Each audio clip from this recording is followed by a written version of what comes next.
नमस्कार मित्रों।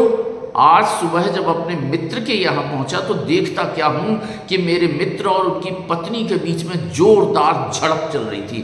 बिल्कुल इस ढंग से जैसे कि पुंछ में भारत और पाकिस्तान के बीच में जोरदार गोलाबारी हो रही थी। कुछ आरोप इधर से, कुछ आरोप इधर से।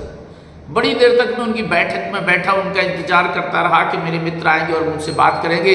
लेकिन बहुत देर तक जब मेरे मित्र बैठक में नहीं आए तो मजबूरन मुझे उनके बीच में जाकर दखल अंदाजी करनी पड़ी, जो मुझे नहीं करनी थी लेकिन मुझे करनी पड़ी दखल अंदाजी। जब झगड़े की वजह पूछी गई तो मेरे मित्र की पत्नी ने कहा कि भैया इन्होंने एक रेफ्रिजरेटर खरीद लिया है, मेरे से बिना पूछे ले आए, मुझे बताया तक नहीं, मेरा मत नहीं लिया। कोई रेफ्रिजरेटर रोज रोज थोड़ी खरीदे जाते हैं, मुझसे पूछना चाहिए था तब खरीद के लाते। अब इस रेफ्रिजरेटर में पता नहीं कितनी सारी कमियां हैं। मुझे तो इतने गुणों वाला रेफ्रिजरेटर खरीदना था और एक ये है जो पूछे तक नहीं, हमसे बिना पूछे खरीद लाए। मित्रों में ये कहना चाहता हूं कि बिल्कुल सही है कि हमारे मित्र को उनकी पत्नी से पूछे बिना फ्रिज या रेफ्रिजरेटर नहीं खरीदना चाहिए था।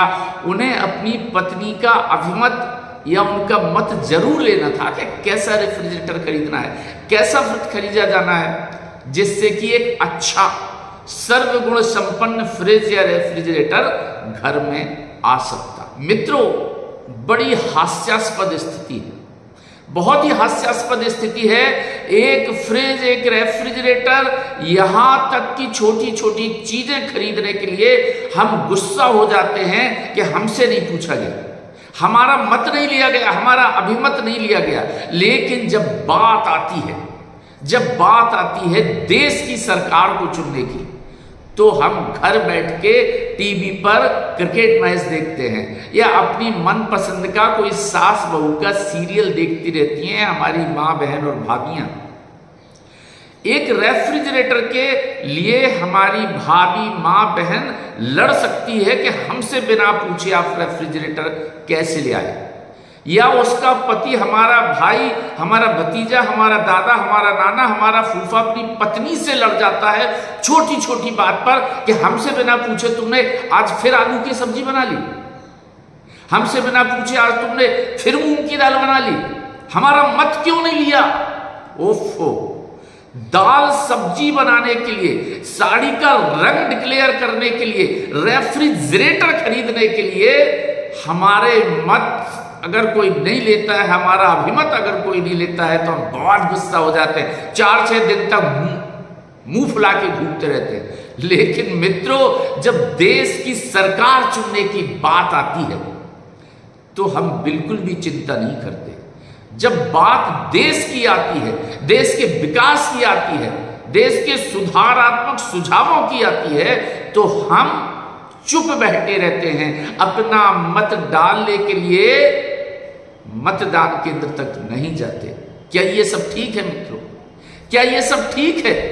क्या ये आपका दायित्व नहीं है? क्या ये आपका उत्तरदायित्व नहीं है? क्या ये आपका अधिकार नहीं है कि इस देश की सरकार को चुनने के लिए भी आप अपना मत का उपयोग जरूर करें। अगर एक साड़ी का कलर निश्चित करने के लिए आज क्या बनेगा, कौन सी दाल बनेगी, कौन सी सब्जी बनेगी, ये निश्चित करने के लिए हम अपना मत देते हैं, तो क्या देश की सरकार बनाने के लिए हम अपना मत नहीं देंगे? मित्रों, क्या ज्यादा महत्वपूर्ण है, देश की सरकार बनाना ज्यादा महत्वपूर्ण है या एक दिन सुबह या शाम घर की सब्जी बनाना, या आपकी पत्नी की साड़ी का कलर, या आपके रेफ्रिजरेटर में पाए जाने वाले विशेष गुण, क्या ज्यादा महत्वपूर्ण है?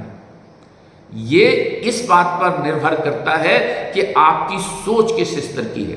क्या आपकी सोच केवल इस स्तर की है जो साड़ी के कलर को, या सुबह मूंग की दाल बनेगी शाम के अरहर की दाल बनेगी, ये डिसाइड करने का स्तर ही है आपका, या आप अपना स्तर ये मानते हैं कि आप देश की सरकार के बारे में निश्चित करेंगे कि नहीं, ये रही, ये सरकार बनेगी, इस सरकार में ये गुण होंगे और इस सरकार में ये अवगुण होंगे, इसलिए गुण वाली सरकार चुनी जाने वाली है और ये अवगुण वाली सरकार नहीं चुनना चाहिए। तो फिर आप घर पर क्यों बैठे? आप उठिएगा और जाइएगा अपने मतदान केंद्र तक, उंगली पर स्याही लगाइएगा और दीजिए अपना मत। मित्रों, अगर साड़ी का कलर गलत आ जाने से घर की शांति भंग हो जाती है, अगर अरहर की दाल की जगह मूंग की दाल बन जाती है तो घर की शांति खत्म हो जाती है। अगर देश में गलत प्रतिनिधि चुन लिया गया तो देश की शांति खत्म हो जाएगी।